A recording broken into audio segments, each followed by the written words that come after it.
อยคำเข้าถึงจิตใจฟังรายการวิทยุเสียงใสส่งถึงใจไปสู่ปลายนาสารธรรมน้อมนำมองพระศาสดาบอกผู้คนทั่วลาหันมาเข้าวัดฟังธรรมคลื่นเสียงนี้เป็นคลื่นธรรมะจากใจส่งถึงบ้านไกลบ้านไกลฟังได้สุขใจล้ำยามดึกดื่นค่ำคืนมีงานต้องทำเป็นคลื่นสารธรรมเน้นย้ำธรรมะเพื่อนใจเสียงคลื่นธรรมบอกหลักธรรมให้คลายความเหงาฟังเสียงธรรมะเบาเบาบอกเล่าถึงคนบ้านไกลสื่อธรรมะบอกลดละละวางด้วยใจสื่อไปถึงสวงในเข้าใจหลักธรรมหลักดีลิ้วเพลงธรรมถูกสัมพันธ์จิตใจร่าเริงฟังสาระธรรมะบันเทิงรื่นเริงในชีวิตยามวันว่างเดินทางไปเยี่ยมสถานีนัดพบกันน้องพี่วันนี้วันดีวันเสาร์สวดมนต์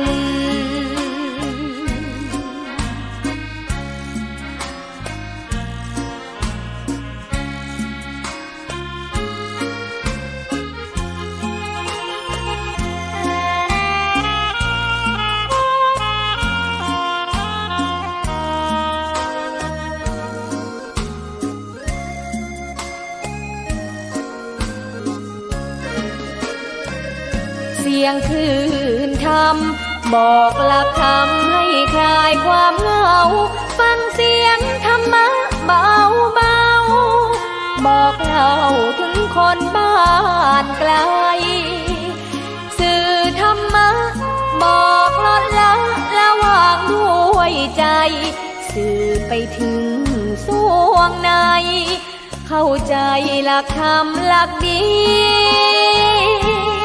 ลิ้วเพลงธรรมถูกสัมพันธ์จิตใจร่าเริงฟังสาระธรรมะบันเทิงรื่นเริงในชีวิตยามวันว่างเดินทางไปเยี่ยมสถานีนัดพบกันน้องพี่วันนี้วันดีวันเสาร์สวดมนต์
การที่พระพุทธศาสนาแผ่ขยายมาถึงสุวรรณภูมิหรือก้าวไปในโลกกว้างได้เพราะพระเจ้าอโศกมหาราชทรงให้ความสำคัญต่องานเผยแผ่โดยการผลิตพระธรรมทูตที่มีคุณภาพมีอุดมการณ์มิใช่ผลิตนักปกครองพระโสนพระอุตระก็มาเผยแผ่มิใช่มาปกครองแผ่นดินสุวรรณภูมิ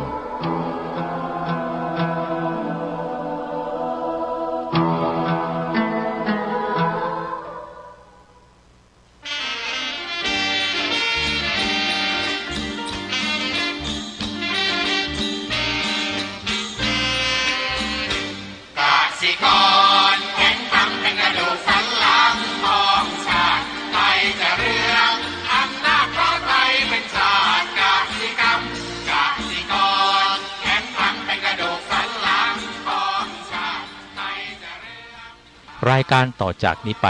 ขอเชิญท่านผู้ฟังทุกท่านเข้าสู่รายการดีมีคุณค่าน่าติดตามรายการเกษตรเพื่อชีวิตดำเนินรายการโดยกลุ่มรักเกษตรประสานงานโดยนายพิชัยคงพิทักษ์คณะเกษตรมหาวิทยาลัยเชียงใหม่หมายเลขโทรศัพท์053944030ขอเชิญทุกท่านติดตามรับฟังได้ณบัดนี้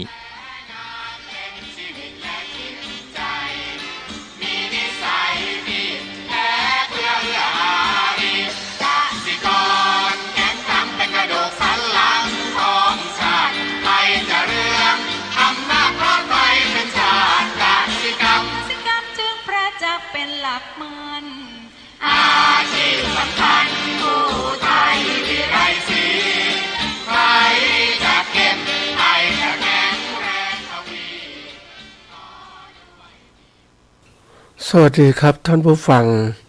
พบกับรายการความเข้าใจในธรรมเป็นรายการที่นำเอา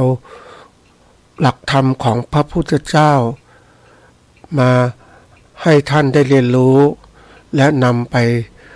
ประพฤติปฏิบัติเพื่อให้เกิดความเข้าใจในธรรมที่จะสร้างจริยธรรมและคุณค่าในชีวิตของท่านที่ท่านได้เกิดมาพบพระพุทธศาสนาซึ่งเป็นศาสนาที่ทำให้ท่านได้รู้แจ้งเห็นจริงตามความเป็นจริงได้โดยหลักรายการนี้ก็จุดประสงค์เพื่อให้ท่านนั้นได้นำธรรมะไปใช้ให้เกิดประโยชน์ต่อชีวิตของท่านนะที่มาของธรรมะต่างๆก็จะมาจากหนังสือพระไตรปิฎกบทความของพ่อแม่ครูบาอาจารย์นะแล้วก็เอามาฝากท่านให้ท่านได้นำไปประพฤติปฏิบัติก็จะเกิดประโยชน์นะวันนี้จะพูดถึงหัวข้อของต่อจากคราวที่แล้วก็เรื่องของว่าสุขแท้เมื่อถึงธรรมตอนที่3ก็จะพูดถึงความสุขต่างๆแต่ว่าสุขแท้เนี่ยนะสุขแท้นะมันคืออะไรสุขแท้นี่ก็คือที่ว่าจะถึงธรรมเนี่ยก็คือว่าขั้นอิสระหลุดพ้นหมายถึงชีวิตที่พ้นหรืออยู่เหนือการที่จะถูกบีบคั้นครอบงำด้วยปัญหาไม่ว่าอย่างใดๆแม้แต่ความเป็นไปของกฎธรรมชาติแห่งความเปลี่ยนแปลงไม่เที่ยงแท้และเสื่อมสลายมีความสุขที่ปลอดโปร่งโล่งเบาไม่มีเงา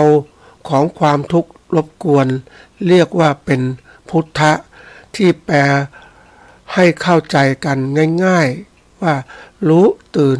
และเบิกบานผู้ที่มีชีวิตและมีความสุขถึงขั้นนี้จะมีคุณสมบัติสำคัญอย่างหนึ่งก็คือเป็นผู้ทำกิจเสร็จแล้วบรรลุประโยชน์แล้วนะไม่มีอะไรที่จะต้องทำเพื่อตัวเองอีกปลดเปลื้องตัวเองเป็นอิสระจึงทำเพื่อผู้อื่นได้เต็มที่เรียกว่ามีกรุณาหรือการุญยธรรมที่บริสุทธิ์และสมบูรณ์นะชีวิตและความสุขขั้นนี้เป็นขั้นถึงด้วยปัญญาผู้ที่มีชีวิตในขั้นนี้เป็นผู้ ที่มีชีวิตอยู่ด้วยปัญญาที่รู้เท่าทันความจริงของสิ่งทั้งหลายตามที่มันเป็นอยู่ตามธรรมดาแห่งเหตุปัจจัยของกฎธรรมชาติหรือรู้เท่าทันกฎธรรมชาตินั่นเองนะอันนี้ก็ความรู้ขั้นเป็นขั้นนิพพานแล้วนะหลุดพ้นนะเป็นพุทธะแล้วนะทีนี้การที่จะเข้าใจสิ่งเหล่านี้ได้เนี่ยก็ต้องมีเขาเรียกมีการประพฤติปฏิบัตินะประพฤติปฏิบัติที่เราเล่ามานานหลายขั้นตอนนี้ก็เป็นเรื่องของที่ว่าโพธิปัจจยธรรมนะก่อนขึ้นโพธิปัจจยธรรมเนี่ยก็ต้องรู้ได้ว่าสิ่งที่หลักการปฏิบัติธรรมเนี่ยก็มีที่หนึ่งคือหลักของมงคล38ประการที่เราต้องรู้เพราะว่าเราจะต้องมีกาลมิตรที่จะนำเราไปสู่เขาเรียกสัมมาทิฏฐิเบื้องต้นซะก่อนเป็นผู้แนะนำต่างๆหรือหนังสือพระไตรปิฎกอย่างนี้ก็ถือเป็นสิ่งที่แนะนำพ่อแม่ครูบาอาจารย์แนะนำอันนี้คือมีมงคล38ประการอันที่2ระดับสมถะก็คือระดับพัฒนาจิตที่มีความสงบนะโดยการใช้กรรมฐาน40หรืออะไรแล้วแต่เราให้จิตมันสงบเมื่อขั้นพลังเต็มที่แล้วก็มาเข้าสู่ระดับวิปัสสนาก็คือธรรมที่เป็นภูมิของวิปัสสนาที่ทำให้เรานั้นเข้าสู่ความเขาเรียกถึงอิสระหลุดพ้นนะก็มีธรรมตัวนี้ก็คือโพธิปัจจยธรรมโพธิปัจจยธรรมคือธรรมอันเป็นฝักฝ่ายแห่งความตรัสรู้หรือธรรมที่เกื้อกูลแก่อริยมรรคมี37ประการคือสติปัฏฐาน4สัมมาปัฏฐาน4อินทรีย์5นะพละ5นะโพชฌงค์7มรรค8อันนี้คือเครื่องมือที่เราปฏิบัติเพื่อเข้าสู่การเขาเรียกสู่การตรัสรู้ธรรมต่างๆทั้งหมดนั่นเองทีนี้เล่าถึงเรื่องของว่าในขั้นตอนเนี้ยนะจะเป็นขั้นตอนที่เรียกว่าเขาเรียกว่าเป็นขั้นตอนแรกก็คือเรียกว่าสติปัฏฐาน4นะสติปัฏฐาน4เล่าไปตอนที่แล้วว่าก็มีกายเวทนาจิตและธรรมอันนี้เป็นตัวแรกๆของเราที่ต้องเข้าใจเมื่อเรามีสตินะสติก็รู้เขาเรียกรู้ที่กายของเราเป็นอย่างไรนะเวทนาความรับสวยอารมณ์นั้นเป็นอย่างไรนะเรามีสติจดจ่อเนี่ยนะก็เรียกว่าใช้สติตามดูโดยมีปัญญารู้เท่าทันของความสุขความทุกข์หรือว่าสุขไม่ทุกข์มีสติตามดูโดยมีปัญญานะรู้เท่าทันสภาพจิตใจอันนี้จิตานุปัสสนานะส่วนธรรมานุปัสสนาสติปัฏฐานเนี่ยใช้สติตามดูโดยมีปัญญารู้เท่าทันเรื่องราวทั้งหลายที่รู้คิดที่เกิดขึ้นในใจอันนี้เป็นธรรมที่เกิดขึ้นนะตอนนี้ก็เข้าสู่ส่วนที่ปอบที่2คือประธาน4นะคำว่าประธาน4ความเพียรนะ4อย่างก็คือการตั้งใจความเพียรหรือการประกอบด้วยความเพียรหลักนี้ไม่คุ้นเคยท่านที่ต้องการจะเรียนและปฏิบัติได้ลึกซึ้งสามารถเริ่มต้นหลักดังที่กล่าวโดยค้นคว้าในหมวดของประธาน4หรือความเพียร4ประการนะก็ได้แก่นะอันที่1สังวรประธานความเพียรในที่จะระวังปิดกั้นอกุศลกรรมที่ยังไม่เกิดก็ไม่ให้เกิดขึ้น2ปหานประทานความเพียรในการละเลิกกำจัดอกุศลกรรมที่เกิดขึ้นแล้ว ให้หมดสิ้นไปนะ3ภาวนาประทานความเพียรในการฝึกอบรมทำกุศลกรรมหรือทำที่ดีที่ยังไม่เกิดให้เกิดขึ้น4อนุรักษณาประทานความเพียรในการรักษาส่งเสริมส่งเสริมกุศลกรรมที่เกิดขึ้นแล้วให้ทำให้เจริญยิ่งไปจนไพบูลย์อันนี้ถ้าพูดง่ายๆก็คือเพียรระวังเพียรกำจัดเพียรปฏิบัติเพียรรักษานะก็เพียรระวังไม่ให้กุศลกรรมเกิดขึ้นนะระมัดระวังเพียรกำจัดคือกำจัดอกุศลกรรมที่เกิดขึ้นแล้วไม่ให้เกิดขึ้นอีกแล้วก็เพียรปฏิบัติก็คือเพียรที่จะทำกุศลกรรมให้เกิดขึ้นนะที่ยังไม่เกิดให้เกิดขึ้นแล้วก็อันที่อีกก็คือเพียรที่จะปฏิบัติเพียรรักษาก็คือรักษากุศลกรรมที่เกิดขึ้นแล้วให้เจริญยิ่งขึ้นไปจนไพบูลย์นะอันนี้เป็นหลักสำคัญมากสำหรับผู้ที่ต้องการเขาเรียกว่าต้องการเข้าถึงความเป็นพุทธะเนี่ยต้องทำตรงนี้จริงๆแล้วเขาบอกว่ามีหลักหนึ่งนะท่านผู้ฟังก็คือว่าปกติความดีความชั่วเนี่ยมันเข้าไหลมันเป็นกระแสโลกมันไหลเข้ามาง่ายเพราะนั้นเราจะอยู่ได้ก็ต้องพยายามที่จะต้องทำดีเพื่อไม่ให้ความชั่วเหล่านั้นมันครอบงำอันนี้เราต้องรู้ว่าอะไรดีก็รีบทำใช่อะไรไม่ดีก็ทิ้งไปหมดจะไปยุ่งเกี่ยวกับมันนะอันนี้เป็นส่วนสำคัญนะตัวถัดกลุ่มที่3ก็คืออิทธิบาท4อิทธิบาทก็คือทำให้ถึงความสำเร็จหรือทางแห่งความสำเร็จหลักนี้รู้จักกันหมดแล้วต้องเอามาใช้ในการปฏิบัติด้วยนะอิทธิบาท4เป็นตัวการสำคัญที่ทำให้เกิดสมาธิกล่าวคือเอาเลยอันที่1ฉันทะคือความพอใจมีใจรักเนี่ยก็คือถ้าเราชอบหรือ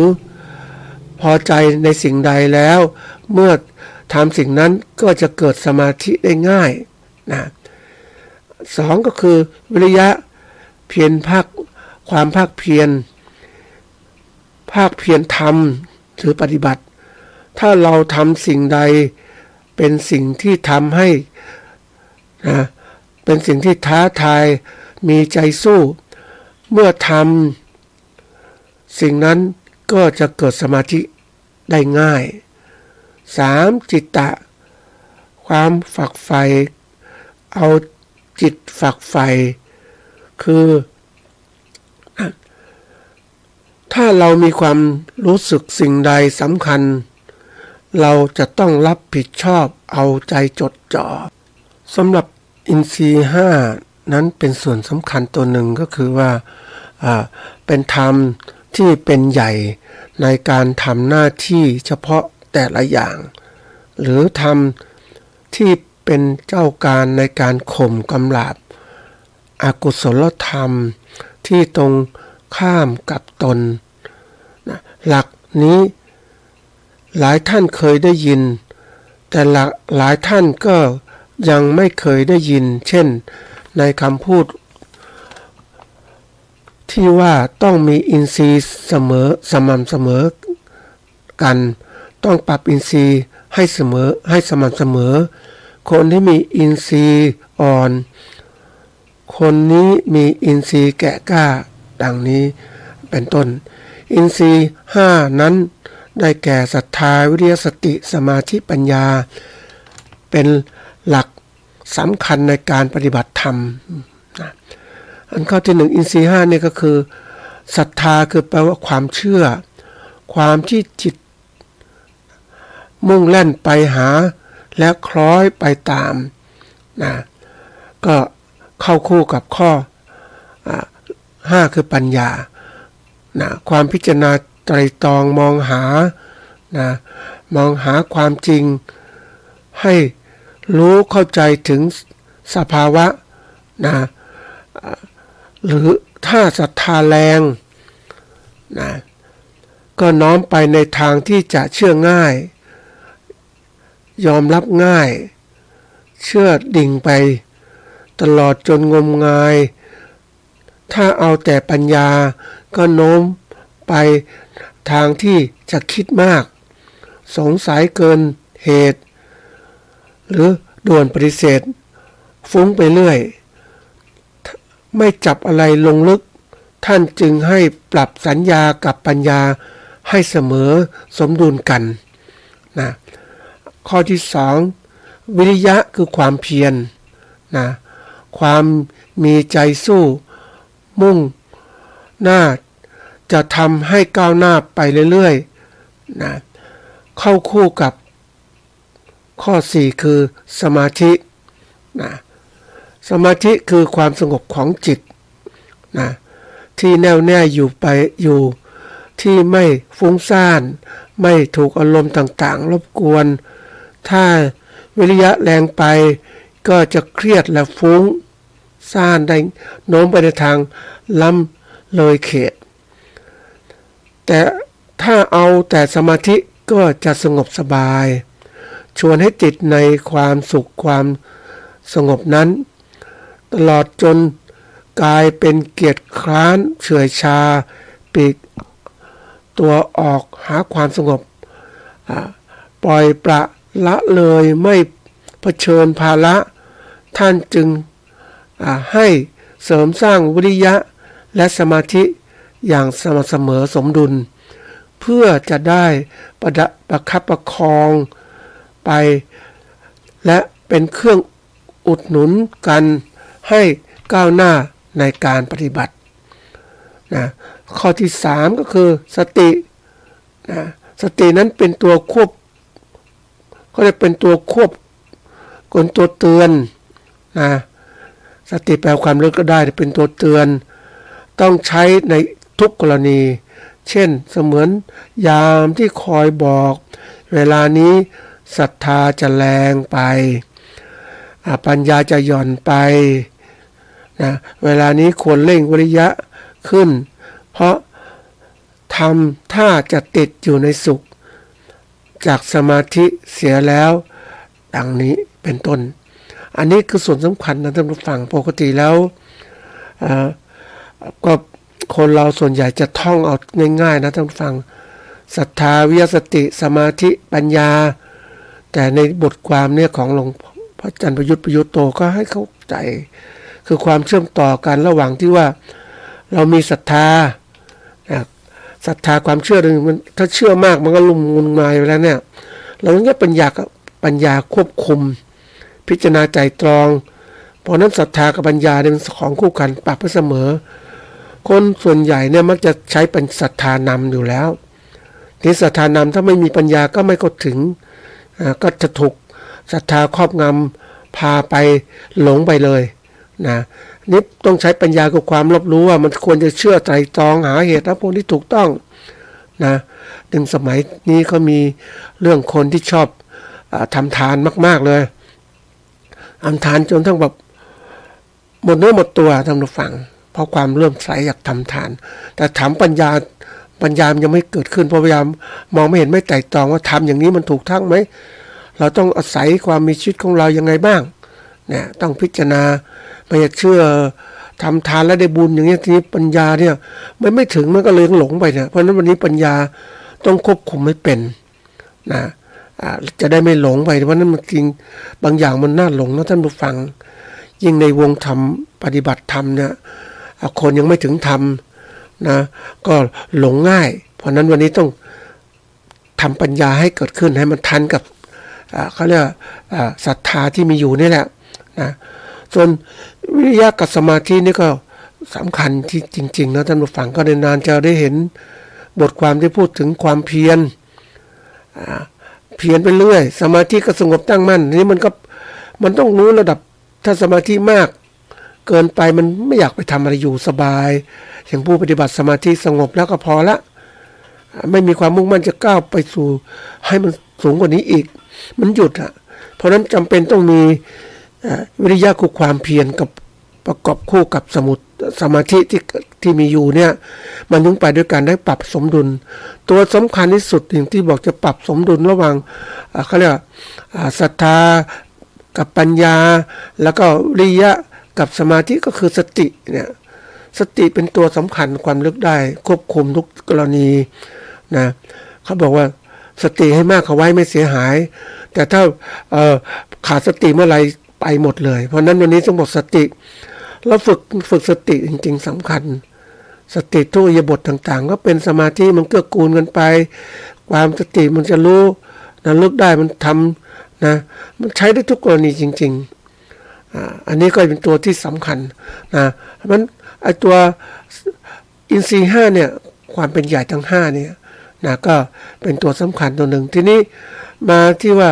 พละ5เนี่ยก็คือธรรมที่เป็นกำลังในการต้านทานไม่ให้อกุศลธรรมเข้าครอบงำก็ได้แก่อินทรีย์5นะแหละแต่มาทำหน้าที่เป็นฝ่ายลับนะเรียกว่าพละ5นะหมายความว่าทำ5อย่างเนี่ยเมื่อทำหน้าที่เป็นฝ่ายลุกไปแก้ไขกำจัดอกุศลกรรมเรียกว่าอินทรีย์5นะแต่ถ้าทำหน้าที่เป็นฝ่ายลับต้านทานอกุศลกรรมไม่ให้บุกรุกเข้ามาทำลายได้เรียกว่าพละ5ปกติพละ5เนี่ยก็อินทรีย์5ก็คือศรัทธาวิริยะสติสมาธิปัญญาเวลาทำอะไรแล้วปกติเรามักจะนำพละ5เป็นตัวเริ่มก่อนทำพละ5ไปคนฝ่ายที่ว่าไม่ให้กุศลเข้ามานะไม่ให้กุศลเข้ามาทีนี้ตัวนี้ต้องทำนะแล้วก็ปฏิบัติไปเนี่ยอินทรีย์5ก็เข้มแข็งอินทรีย์5ก็ทำหน้าที่กำจัดอกุศลธรรมอันนี้พละ5ต้านทานอกุศลกรรมอกุศลธรรมอินทรีย์5นะกำจัดอกุศลธรรมนะที่มันมีอยู่เนี่ยหมดไปเพราะนั้นตัวเนี้ยสำคัญในเรื่องที่ผู้ปฏิบัติต้องการความเขาเรียกว่าตรัสรู้คือต้องทำอย่างนี้คือเข้าสู่การปฏิบัติที่ดีก็ต้องเข้าใจหลักการเหล่านี้นะส่วนข้อหมวดใหญ่คือโพชฌงค์7คำโพชฌงค์7แปลว่าองค์ของผู้ตรัสรู้หรือองค์ประกอบของการตรัสรู้เป็นกลุ่มธรรมสำคัญในการทำงานให้เกิดโพธิก็คือปัญญาตรัสรู้ซึ่งทำให้ทั้งรู้ทั้งตื่นแล้วก็เบิกบานได้นะอันนี้โพชฌงค์7ก็คืออันที่หนึ่งก็คือว่าโพชฌงค์7มีสตินะสติแปลว่าความระลึกได้เป็นตัวที่จับไว้หรือรวบรวมเอามาซึ่งสิ่งที่ควรรู้เข้าใจนำมาคือมานำเสนอให้ปัญญาตรวจตรองพิจารณาอย่างถนัดชัดเจนนะสติกับปัญญาก็เลยคู่กันอีกนะอันที่สองธรรมวิจัยก็คือความเฟ้นธรรมนะหมายถึงการใช้ปัญญาสอบสวนนะพิจารณาสิ่งที่สติกำหนดไว้หรือนำเสนอนั้นนะให้รู้เข้าใจเห็นสาระเห็นธรรมเห็นจริงนะธรรมวิจัย 3. วิริยะคือความเพียรคือความแก้วกล้ากระตือรือร้นรุ่นหน้าต่อไปในการทำงานให้จิตใจไม่หดหู่ถดถอยหรือท้อแท้ 4. ปิติคือความอิ่มใจนะความปรับปลื้มดื่มด่ำซาบซึ้งฟูใจที่เป็นไปพร้อมกับการทำงานก้าวหน้าลุดต่อไปนะ 5. ปัสสัทธินะแปลว่าความผ่อนคลายสงบเย็นกายเย็นใจนะ เย็นกายใจเป็นความเรียบเย็นไม่เครียดไม่กระสันกระส่ายมีความเบาสบายซึ่งสืบเนื่องจากปิตินะและเป็นองค์ธรรมสำคัญในการรักษาสุขภาพจิตความเพียรพยายามทำงานการที่พ่วงมาด้วยปัสสัทธินะจะไม่ทำให้คนเป็นโรคจิตอย่างที่เป็นกันมากในหมู่ของคนทำงานในยุคปัจจุบัน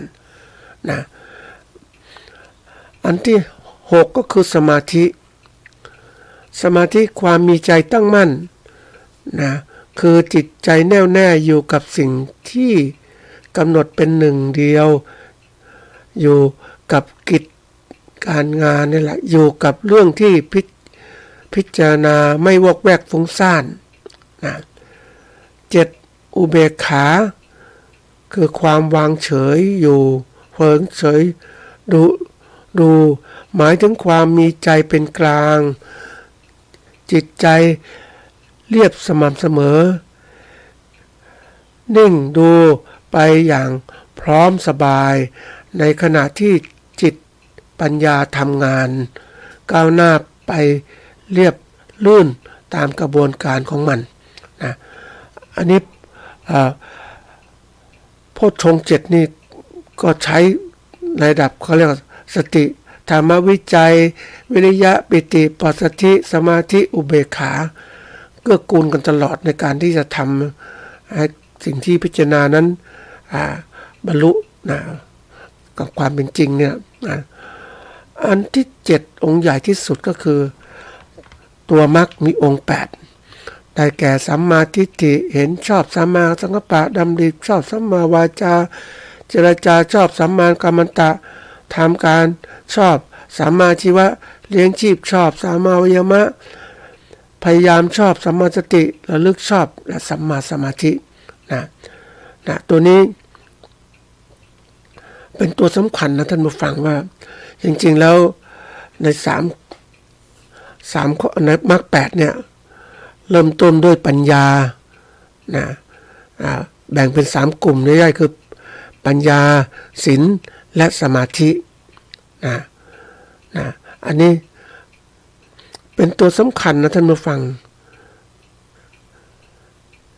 ก็เรียกว่าถ้าปกติเรามักจะท่องว่าศีลสมาธิปัญญาแต่นี้มันต้องเริ่มก่อนว่าปัญญาศีลและสมาธิจะทำให้คนนั้นเขาเรียกพิจารณาสิ่งต่างๆได้อย่างถูกต้องนะด้วยการมรรคมีองค์8นี่แหละก็บอกเราจะพ้นทุกข์ได้การปฏิบัติเพื่อการพ้นทุกข์นะก็คือมรรคมีองค์8ตัวนี้เพราะฉะนั้นอย่างที่อริยสัจ4นะมีทุกข์สมุทัยนิโรธมรรคนะก็มรรคนี่แหละมรรคองค์8นี่แหละเป็นตัวสำคัญนะเมื่อพูดถึงโพธิปัจจยธรรมนะเมื่อถึงโพธิปัจจยธรรมแล้วก็เรียกว่าจบเพราะโพธิปัจจยธรรมเป็นตัวการปฏิบัติหรือคณะทำงานเมื่อคณะทำงานในการปฏิบัติธรรมมาถึงแล้วก็ยกให้เป็นหน้าที่ของคณะทำงานนี้ต่อไปจนเขาของเขาต่อไปนะก็เรียกว่าเป็นโพธิปัจจยธรรม37ประการอย่างที่กล่าวไว้นะเรารู้จักคณะทำงานแล้วเนี่ยนะก็เราต้องใช้คณะทำงานคือทำงานปฏิบัติธรรมต่อไปนะอันนี้ก็เป็นเรื่องที่ว่าการปฏิบัติให้ก็เรียกให้ถูกปฏิบัติธรรมให้ถูกทางอันนี้เป็นอยู่ในส่วนของในหนังสือปฏิบัติธรรมให้ถูกทางนะของหลวงพ่อพระอาจารย์ประยุทธ์โตนะซึ่งเขียนก็ให้ความรู้ที่ดีมากท่านผู้ฟังปกติเวลาเราจะศึกษาข้อธรรมะต่างๆนะก็ต้องเลือกผู้บรรยายธรรมนั้นด้วยให้มีความกระจ่างชัดถูกหลักไหนแล้วก็เชื่อมต่ออย่างไรบ้างให้ถูกจริงๆบางทีเดี๋ยวนี้ก็ต้องดูเหมือนกันเหมือนหนังสือท่านผู้ฟังหนังสือธรรมะที่เขียนกันขึ้นมาเนี่ยนะบางทีมันก็ ไปเจอหนังสืออันนี้ตัวอย่างท่านผู้ฟังถ้าเราไม่มีปัญญาในการรอบรู้หรือการอ่านมาก่อนเนี่ย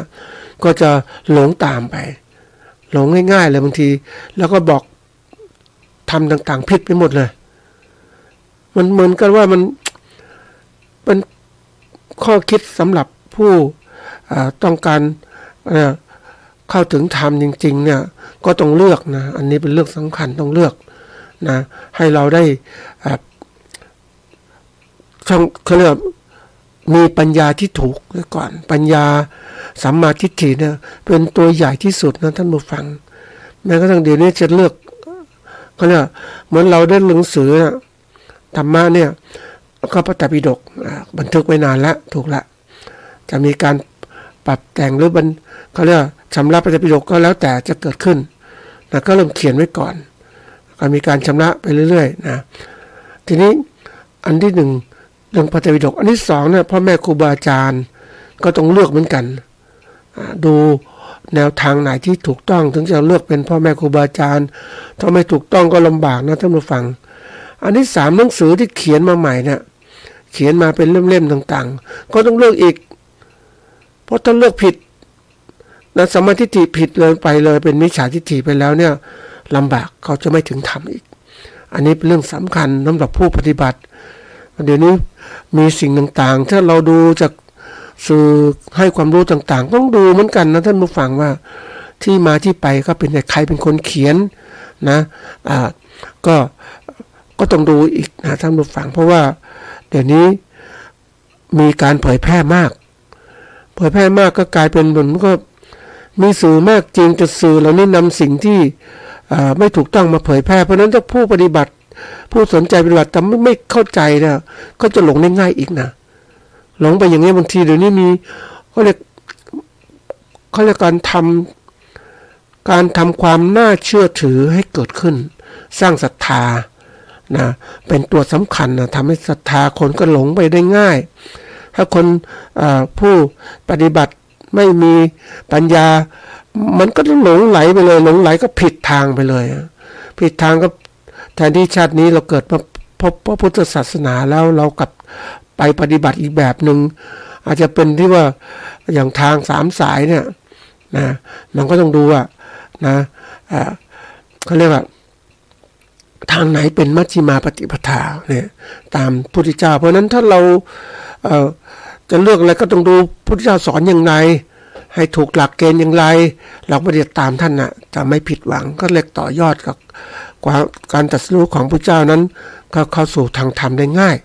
แต่ถ้าต่อผิดไปเลยไปต่อจากสื่อที่ผิดไปหรือเขาเรียกผู้องค์ธรรมที่แสดงธรรมไม่ถูกต้องตามหลักธรรมวินัยต่างๆบัญญัติต่างๆไปเนี่ยมันผิดไปแล้วหลงจริงๆนะท่านผู้ฟังอาจจะไม่ได้พบแล้วความบุดพ้นการเข้าสู่เป็นอริยบุคคลได้ก็เป็นเรื่องยากเหมือนกันในการที่จะพิจารณาเพราะนั้นวิธีการเราก็ต้องเลือกอย่างพ่อแม่ครูบาอาจารย์สายหลวงปู่มั่นเงี้ยเราก็ต้องดูนะอันนี้ต้องเข้าถึงหลักแท้จริงๆนะถ้ามาหลายๆที่ก็จะหลายรุ่นก็จะเปลี่ยนแปลงไปอีกเพราะนั้นมันสิ่งที่ยากอยู่นะท่านผู้ฟังบอกว่ารุ่นหลังๆถ้ายิ่งห่างจากการปฏิบัติเนี่ยห่างจากการเรียนรู้ที่ถูกต้องมันก็ห่างจากการปฏิบัติที่ถูกต้องได้เพราะฉะนั้นเราวิธีการก็หาพ่อแม่ครูบาอาจารย์ดีหนังสือดีที่สอนให้ถึงการปฏิบัติยังไงถูกต้องนะก็ต้องเลือกแหละต้องดูให้ชัดๆนะเพราะว่าบางทีหนังสือบางเล่มอธิบายดีไปนู่นแต่ว่าจุดหมายไปอยู่ไหนก็ไม่รู้ก็น่าพิจารณานะท่านผู้ฟังนะทีนี้มาเรื่องต่อไปของเราเนี่ยนะเราจะเข้าสู่การปฏิบัติแล้วคือที่เล่าทั้งหมดเนี่ยเป็นเรื่องปูให้ความรู้เรียกหลักธรรมนะทั่วไปนะในการที่เราจะนำมาพฤติปฏิบัติเขาเรียกให้เราเป็นบุคคลที่มีคุณค่าเข้าสู่เป็นอริยบุคคลนะคือต้องมีความเข้าใจเพราะนั้น เราต้องมีหลักการปฏิบัติทีนี้การปฏิบัติมันก็มีหลายอย่างมากท่านผู้ฟังแต่ถ้าเรานำหลักพุทธเจ้าไปแล้วเนี่ยหรือพ่อแม่ครูบาอาจารย์ที่แสดงธรรมให้ถูกต้องแล้วเอาไปใช้ได้เป็นทำให้ถึงได้ง่ายนะบางที่ถ้าเราเรียนรู้คือโลกยุคใหม่ท่านผู้ฟังก็จะมีพูดถึงการปฏิบัติเข้าถึงธรรมเนี่ยนะมันก็มีเขาเรียกแนวทางของการที่บางที่ก็ใช้เขาเรียกเอาให้ความรู้เสียก่อนให้ความรู้เสียก่อนนะทุกที่ให้ความรู้เสียก่อนนะเป็นสิ่งสำคัญละนี่บางคนก็เน้นเอาปริยัติจนมากไปหมดเลยแล้วไม่ปฏิบัตินะมันก็ลำบากสำหรับผู้ที่จะปฏิบัติเนี่ยก็อันนี้ก็มีโอกาสได้มีถามพ่อแม่ครูบาอาจารย์ในการจะเข้าถึงธรรมอย่างไรเนี่ยธรรมะนะธรรมนะก็ท่านให้มี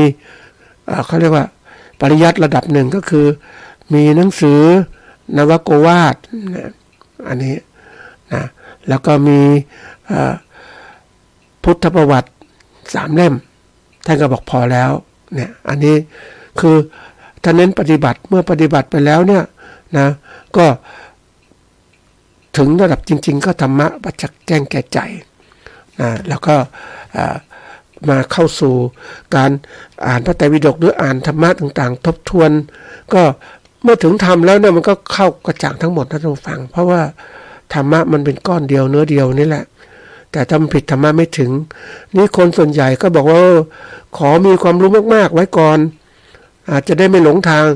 นี่ความรู้มากๆมันก็เกิดอะไรเกิดขึ้นมันก็เรียนรู้ไปมันก็ความสุขจากการเรียนรู้ท่านผู้ฟัง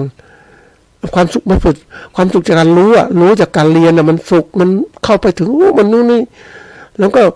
มันก็ไม่มีเวลามาปฏิบัตินะท่านผู้ฟังเพราะนั้นมันก็เลยกลายเป็นว่าเข้าสู่แล้วก็ปริยัติมากขึ้น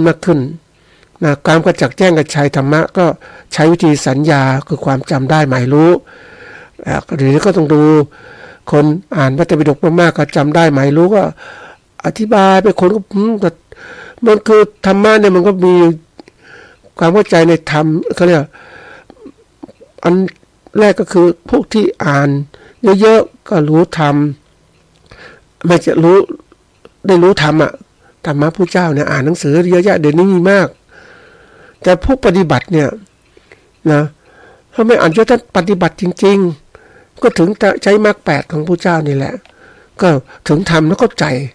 เพราะฉะนั้นจะพูดออกมาก็เป็นสิ่งที่เข้าใจเข้าถึงเขาเรียกถึงแก่นแท้ของมันแหละในปฏิบัติถูกทางเพราะฉะนั้นนี่คือความเข้าใจในธรรมเกิดขึ้นจากการปฏิบัตินะพิสูจน์ได้ไม่ใช่จำเอาสัญญามาพูดความจำได้มันมาพูดไม่ได้เดี๋ยวนี้ต้องปฏิบัติเพราะนั้นปฏิบัติแล้วเนี่ยเอาธรรมะพระเจ้าไปนำไปสู่การปฏิบัติมันจะเกิดความเขาเรียกว่าถูกทางมากขึ้นเข้าถึงธรรมจริงๆคำว่าธรรมในนี้ก็คือความเข้าใจในธรรมเป็นธรรมชาติแก่นแท้ของการจัดธรรมต่างๆก็เป็นส่วนที่อยากให้ท่านผู้ฟังได้ทำจริงๆอย่างน้อยปฏิบัติเสียก่อนเราก็ไม่ต้องมากก็คือมีทานศีลภาวนาหรือไตรสิกขาศีลสมาธิปัญญาเอาหนักเข้าสู่ความสงบเสียก่อนสมถะแล้ววิปัสสนาอันนี้ก็มีเรื่องที่บอกว่าการปฏิบัติธรรมเนี่ยนะก็บอกว่าปฏิบัติธรรมนะคืออะไรวัดผลอย่างไรคือเมื่อเราเนี่ยเข้าสู่การเดินทางปฏิบัติก็คือมรรค8นี่แหละเข้าสู่อริยสัจ4เนี่ยก็เรียกทุกข์สมุทัยนิโรธมรรคเรารู้อยู่แล้วนะท่านผู้ฟัง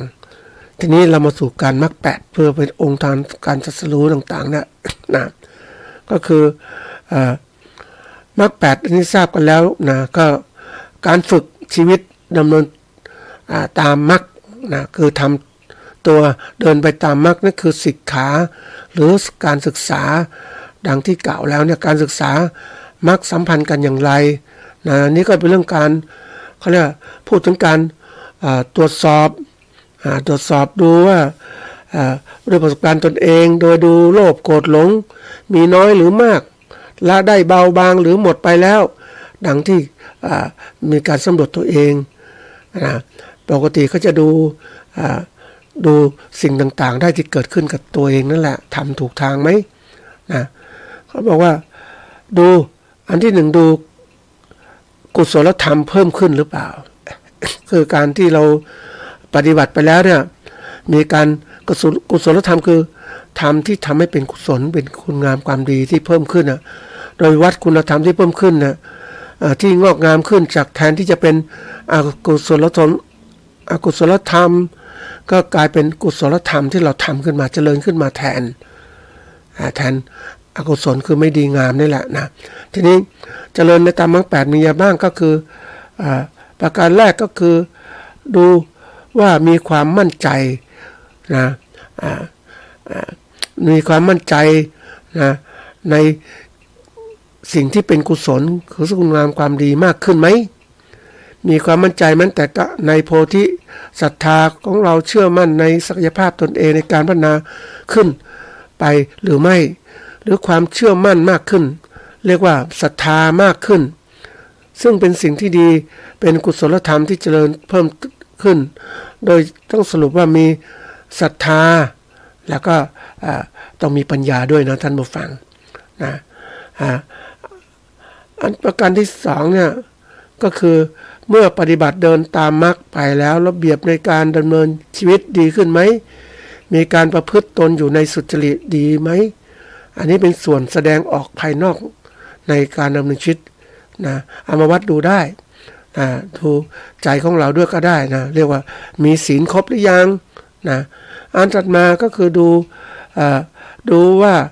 การที่เราได้สดับค้นคว้าอะไรต่างๆขึ้นมามากขึ้นเรียนรู้มากขึ้นนะและกว้างขวางเพียงพอในธรรมที่จะปฏิบัติต่อไปหรือจะนำไปใช้แก้ปัญหาหรือการพัฒนาตนเองนะได้ประสบการณ์ต่างๆนะมาเป็นข้อมูลความรู้ขึ้นเรียกง่ายๆว่ามีเขาเรียกมีสุตตะมากขึ้นคือนะหรือไม่ขั้นไหนอันที่สี่ก็คือการที่มีการลดละกิเลสคือสิ่งที่ทำให้จิตเศร้าหมองได้มากขึ้นไหมกิเลสต่างๆเพราะยิ่งโลภโกรธหลงเนี่ยมันมีหรือความเห็นกับตัวมีมากขึ้นไหมละได้ยังนะมีความเสียสละมากขึ้นเพียงใดนะเพื่อเผื่อแผ่มีน้ำใจแก่เพื่อนมนุษย์เนี่ยมีเขาเรียกมีจาคะที่มีมากขึ้นไหมอันสุดท้ายก็คือมีปัญญาการที่เราเริ่มต้นที่ว่าเราจะดูตัวเองว่าเรากุศลธรรมขึ้นไหมก็มีปัญญาเนี่ยความรู้ความเข้าใจในความจริงของสิ่งทั้งหลายมาตรวจสอบว่าเรามีความเข้าใจในสิ่งที่ได้เรียนรู้หรือไม่รู้ไหมว่าเรารู้เข้าใจถูกต้องตามความเป็นจริงมากเพียงใดเรามองสิ่งเห็นเหตุปัจจัยแล้วก็ความสัมพันธ์ของสิ่งทั้งหลายชัดเจนสามารถนำความรู้ไปเชื่อมโยงในการแก้ปัญหาและสร้างสรรค์พัฒนาเป็นผลดีหรือไม่อันนี้เป็นตัวแก่นแท้ของความต้องการนะจริงๆแล้วทั้งหมดเนี่ยเป็นเครื่องวัดง่ายๆเท่านั้นเองท่านผู้ฟังนะเรามาดูต่อไปว่าการที่เราดูกุศลธรรมแล้วนะอกุศลมันลดลงไหมกุศลธรรมเพิ่มขึ้นไหมอันที่สองเนี่ยดูการทำหน้าที่ต่างๆตรวจสอบที่ต่างๆได้ดำเนินการปฏิบัติธรรมได้แก่หลักการวิธีการของอริยสัจสี่ในการปฏิบัติเป็นอย่างไรอริยสัจสี่ที่ประจำแต่ละข้อนั้นถ้าปฏิบัติต่ออริยสัจสี่แต่ละข้อผิดก็คือว่าเราได้เดินทางผิดแล้วเนี่ยเอาอริยสัจสี่เป็นตัววัดก็ได้นะทุกข์สมุทัยนิโรธมรรคเป็นยังไงเนี่ยที่เราปฏิบัติเนี่ยคือดูทุกข์เนี่ยเป็นตัวปัญหาเนี่ยเราทำหน้าที่ต่อมันอย่างไรหน้าที่ต่อปัญหาหรือความทุกข์ต่างๆนะก็ทำหน้าที่ทำความรู้จักกับมันว่าเรียกว่ากำหนดรู้ว่ามันคืออะไรอยู่ตรงไหนขอบเขตเพียงใดแก้ปัญหาเราจะแก้ความทุกข์อย่างไรเราต้องรู้ทุกข์ว่าคืออะไรอันนี้ขอบเขตอยู่ไหนอันนี้สำคัญนะท่านผู้ฟัง เราต้องรู้จักทุกข์นะรู้ได้โดยเห็นชัดเจนถ้าเรารู้ว่าเราปฏิบัติอันถัดมาสมุทัยคือเหตุแห่งทุกข์เราทำหน้าที่อย่างไรหน้าที่ที่จะต้องทำต่อสมุทัยคือสืบสาวค้นหาให้พบให้รู้ว่ากระบวนการที่มันเกิดขึ้นเป็นอย่างไรแล้วละมันให้ได้นะแก้ไขกระบวนการนะต่างๆเนี่ยก็คือเป็นอริยสัจสี่คือนิโรธเนี่ยดับทุกข์แหละนะการแก้ปัญหาสำเร็จหรือภาวะปฏิจักษ์ปัญหาเป็นความมุ่งหมายนะแก้ปัญหาสำเร็จคืออะไรจุดที่ต้องการคืออะไรเป็นสิ่งที่เป็นไปได้หรือไม่กระบวนการแก้อย่างไรนะเมื่อรู้อะไรเป็นไปได้แล้วเราก็มีหน้าที่ต่อมันคือบรรลุถึงเข้าถึงการเข้าถึงนั่นคือเข้าถึงจุดหมายก็ดีหรือกำจัดสาเหตุปัญหาก็ดีปัญหาได้ก็ดีจะต้องสู่ข้อสุดท้ายคือมรรคข้อสุดท้ายคือมรรคเนี่ยก็คือมรรคคือกับมรรค8นั่นแหละทางเดินไปคือข้อปฏิบัติที่ทำหน้าที่ลงมือทำนะลงมือทำอันเป็นข้อสุดท้ายเรียกว่าให้ถึงความรู้นะอันนี้คือตัวสำคัญที่สุดนะทำในทำทั้งหมดเนี่ยจัดเข้าอยู่ในอริยสัจสี่ได้ทั้งนั้นนะเพราะว่าถ้าเราอยากจะตรวจสอบก็ทุกอย่างเอาอริยสัจสี่มาตัวตั้งนะเราก็ดูระดับปฏิบัติธรรมธรรมดาเป็นอย่างไรปฏิบัติธรรมขั้นกลางมีปฏิบัติธรรมขั้นสูงเป็นอย่างไรผลเป็นอย่างไรจะบอกด้วยตัวทั้งหมดนี่แหละเพราะฉะนั้นอันนี้ก็เป็นตัววัดในการประพฤติปฏิบัติของเราอยากจะเขาเรียกทำให้มันได้เกิดผลจริงจังเนี่ยก็ต้องมีการปฏิบัติที่ดีนะก็เป็นการที่เราสามารถจะดูได้ท่านผู้ฟังนะเราทำไปแล้วมันเป็นอกุศลหรือกุศล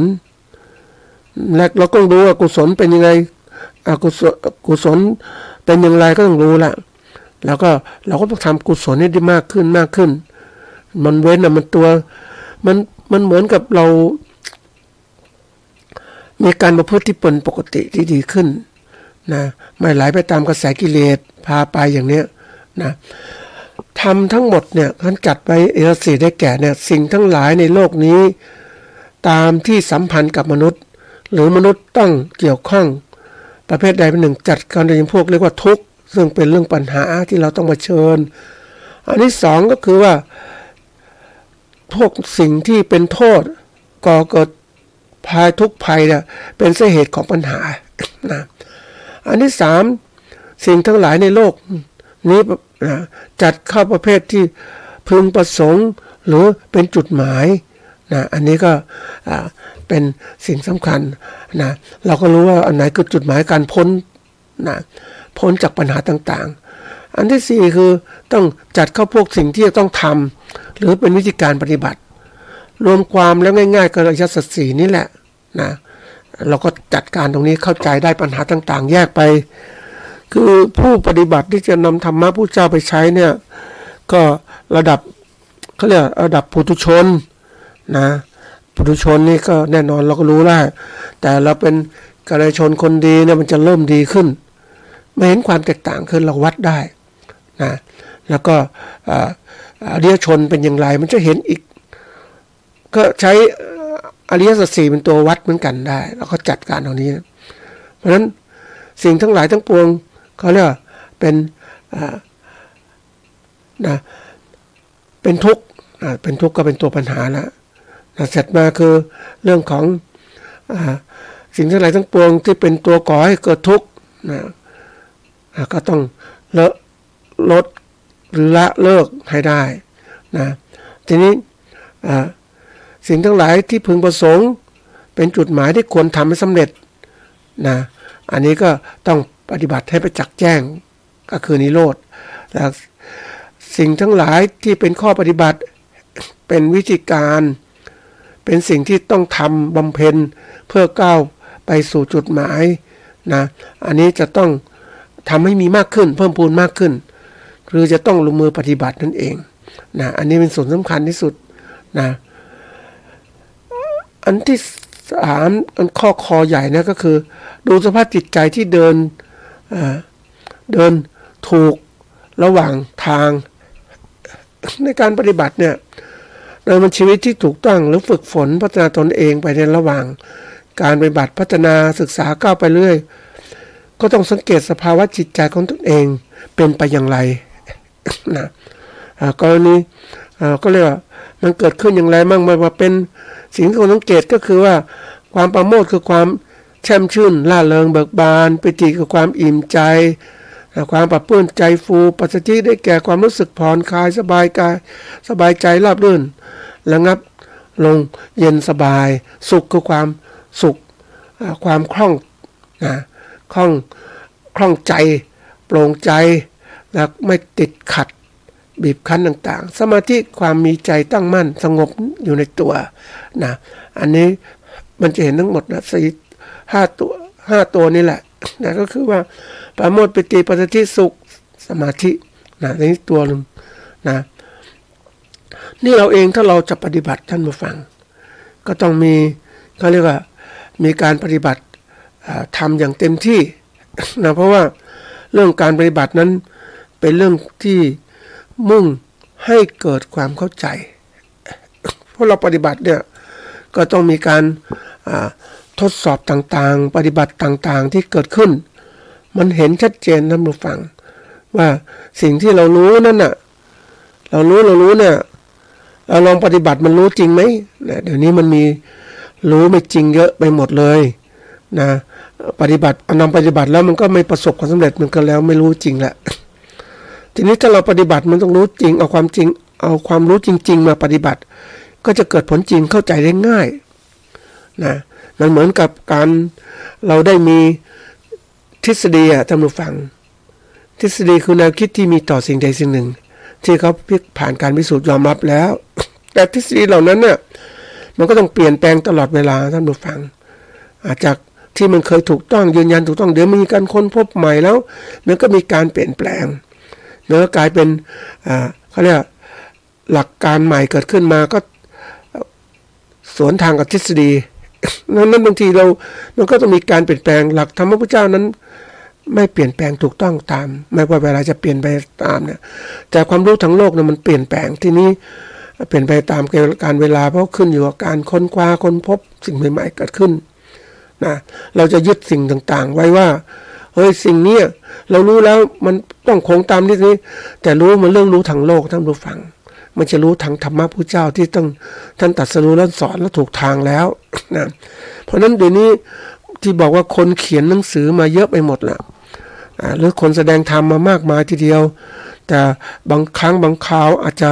เขาเรียกว่ามันก็ผิดพลาดได้ง่ายนะท่านผู้ฟังเพราะถ้าเราไม่รู้จริงเนี่ยมันก็จะเป็นเรื่องที่ว่าเราสู่ธรรมะในการปฏิบัติได้ยากมากขึ้นแล้วบางทีสิ่งที่เราต้องฝึกคือพยายามที่จะนำธรรมะมาปฏิบัติตั้งแต่ระดับเบื้องต้นเบื้องกลางไปเรื่อยๆเพราะว่าการที่เราจะสูงขึ้นเนี่ยมันก็มีธรรมะเบื้องศีลนะเป็นเบื้องต้นละรักษาศีลนะทำสมาธินะปัญญาก็เกิดขึ้นเราศึกษามันให้ความรู้แต่ว่าศึกษานี้มันมาที่เข้าสู่การปฏิบัติจริงก็คือการทดลองนะก็น่ะจะทำให้เรามั่นใจในสิ่งที่เราทำมากขึ้นเพราะนั้นเขาเรียกว่าศีลสมาธิปัญญาเป็นสิ่งที่เราจะต้องศึกษาและปฏิบัตินะให้เกิดผลทีละขั้นยกระดับจิตใจของเราจากปุถุชนให้เป็นกัลยาณชนและเป็นอริยชนนั่นเป็นสิ่งสำคัญที่สุดก็คือว่าเราเข้าถึงความเข้าใจจริงๆเพราะทุกอย่างที่เราปฏิบัตินั้นมันจะเข้าใจทีละขั้นไปเรื่อยๆนะเหมือนเราพบเส้นทาง เส้นทางที่พ่อแม่ครูบาอาจารย์สอนเราปฏิบัติจากความสมถะเป็นยังไงสมถะแล้วจะเกิดอะไรขึ้นก็เข้าสู่